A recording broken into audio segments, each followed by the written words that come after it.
Yeah, you can see by the title right there. I was supposed to figure things out by now. This is the 20th day of LEDA. Sort of. I'll let you know. Tune in.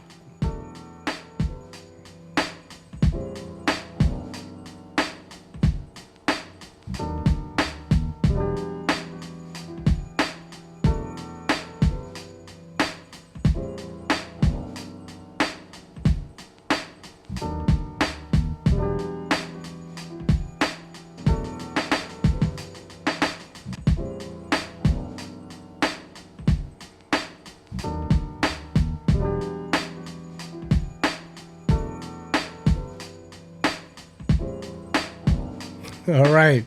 No need to belabor this. Hey, I see my ladies already in the building. Miss Chin, what's going on? Thank you very much for joining me, keeping me accountable. Accountable or accountable?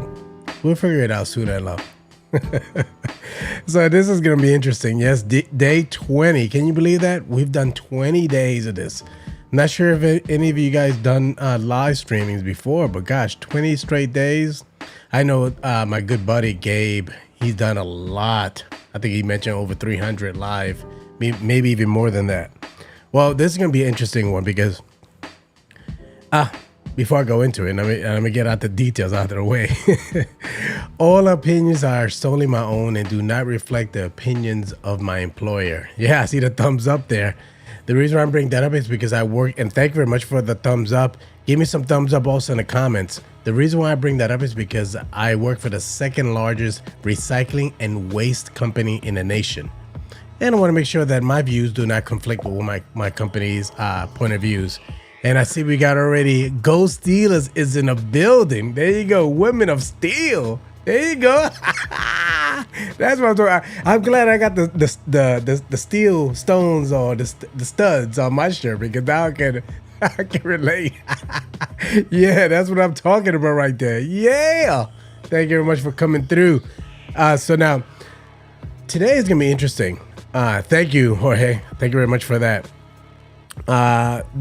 Today's an interesting thing. So the theme came out was, and I apologize. If we haven't met already, my name is Marcello Arcele. How are you?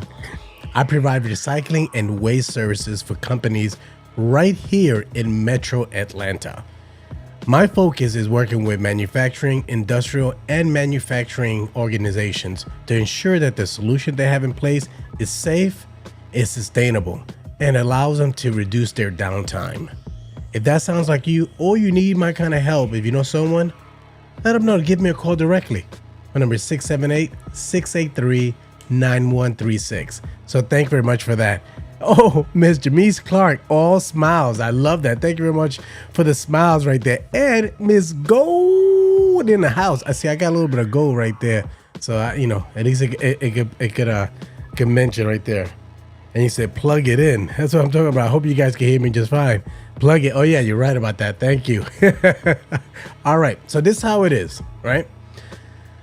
Well, in today's video, the woman that's leading this through eCam said, well, you know what? We've been doing this for about 20 days.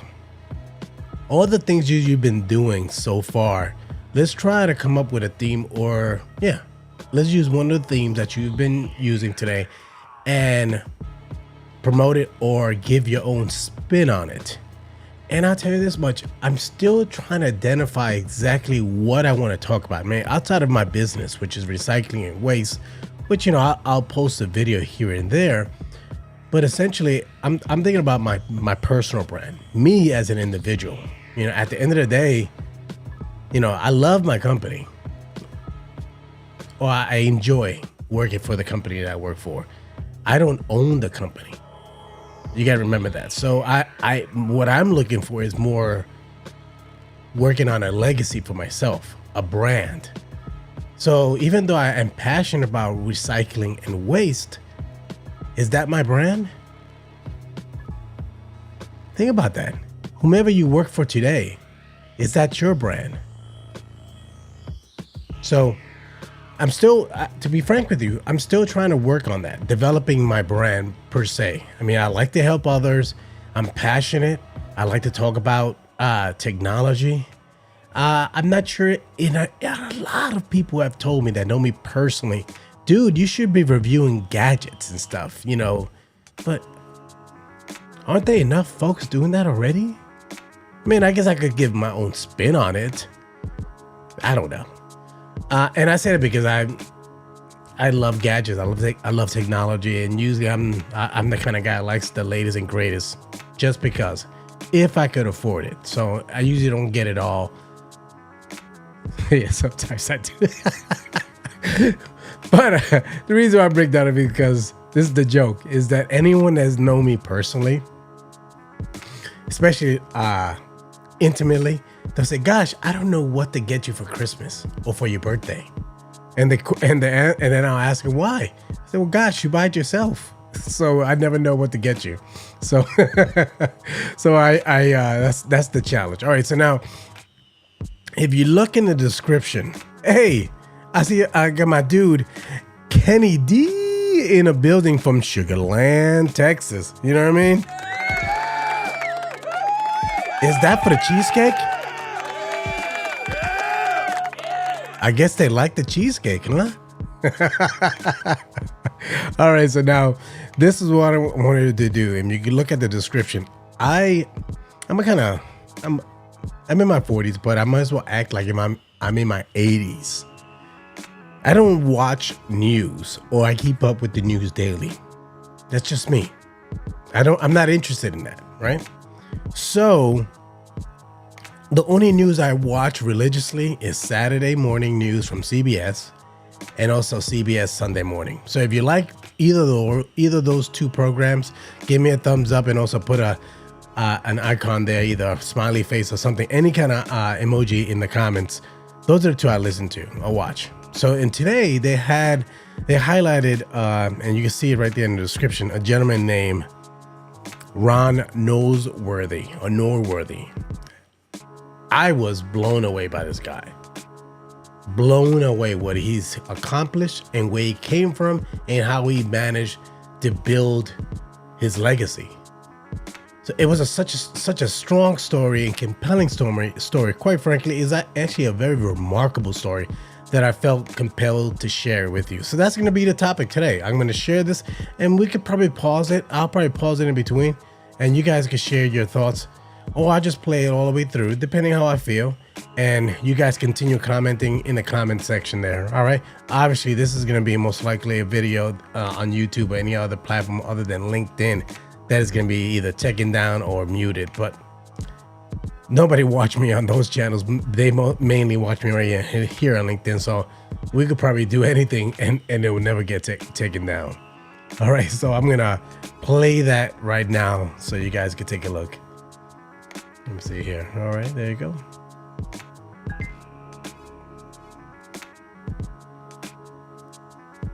I'm gonna bring that guy up right here. Give me 1 second. Okay, all right, okay. You guys are pretty excited. I got you. All right, let's play this guy.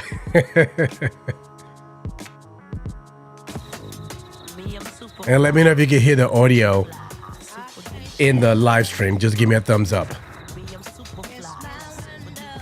We say some people have an eye for design, but Ron Norsworthy is notable for all the places he casts his talented gaze, including that music video by Missy Elliott. He's designed buildings and been an art director and production designer for influential music videos, even movies. And he created stylish products for the home.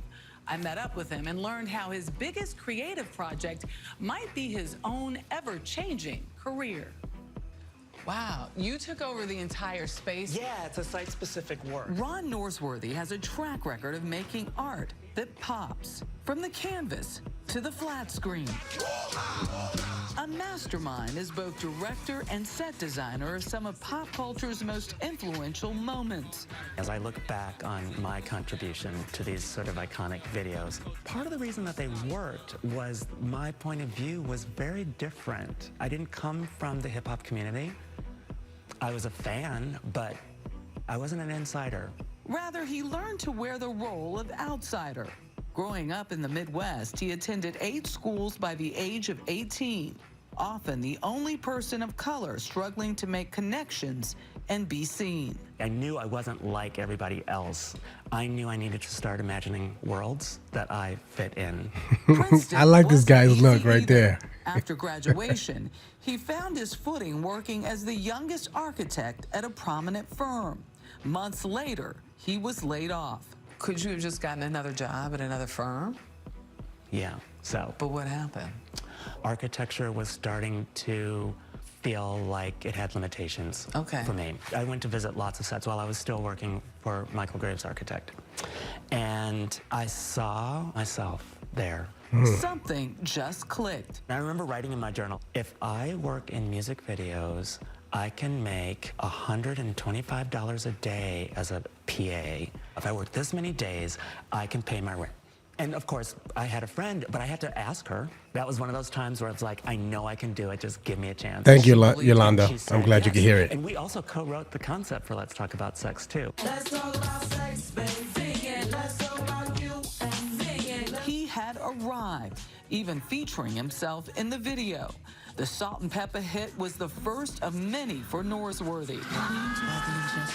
He would go on to work as assistant art director on Spike Lee's Crooklyn. You see this? This is amazing. Associate art director for the Hughes brothers' Dead Presidents. I got the armor or the shine. His vision was essential in hip-hop sensation Missy Elliott's first ever music video, The Rain. I can't stand the rain.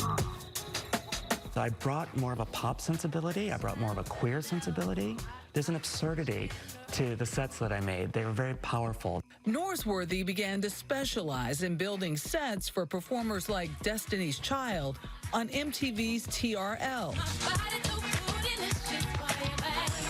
Or this unforgettable set for Madonna at the VMAs. I mean, you see this? It's like you. It's give me a thumbs up there. Give me some reactions, or even put some comments in the comment section. You never think about like I don't. I never thought about like who's behind the sets for MTV, like these performances, videos. I mean, this dude, he set an image for himself. Like you think about like the shiny suits that Puff Daddy was known for. He created that. The first video for Missy Elliott that she ever had. If it failed, where would she be? Wow. He was intentional about allying with other voices, working with mostly women, and behind the scenes ensuring that his staff received equal pay. But he needed to do more. There was less and less time to be the artist that I imagined that I wanted to be.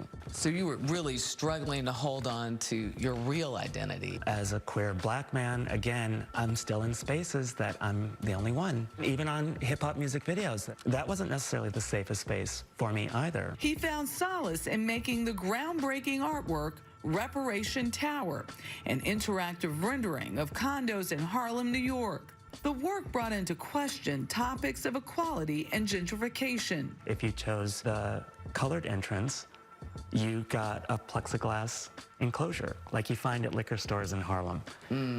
You can see it, but you can't have access.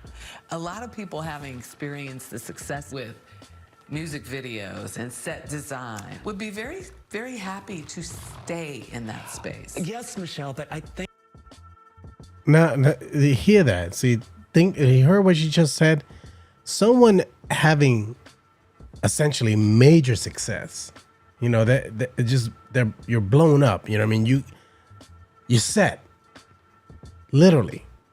All you can keep cranking out videos or being a part of different movie sets. Have you ever been in a situation that money's good?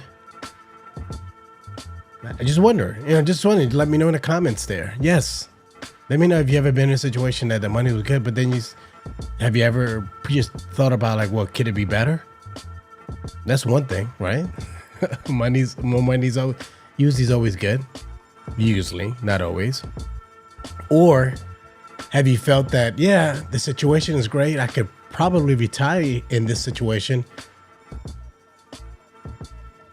But is there something else out there for me? So if you felt that, like you felt there's something else out there for me, say me. Just curious, let me know. Let's see who else feels the same way as I do. So this is why this resonated with me. I think that I just know myself. I know who I am, and I know what I can do. And you would move beyond that? And I had moved beyond all of it. And so he did, building a multidisciplinary design firm. The Norsworthy Fund was about a fund of ideas. I was going to fund your project with my creativity, trying to get back to being the master of my destiny. Art had to be the center. It had to be the center. Designing rooms for celebrities like Tyra Banks and runways for Fashion Week, leading him to become the first African-American man to sell his own designs on QVC UK. The new posh turns dressing your bed into an art form.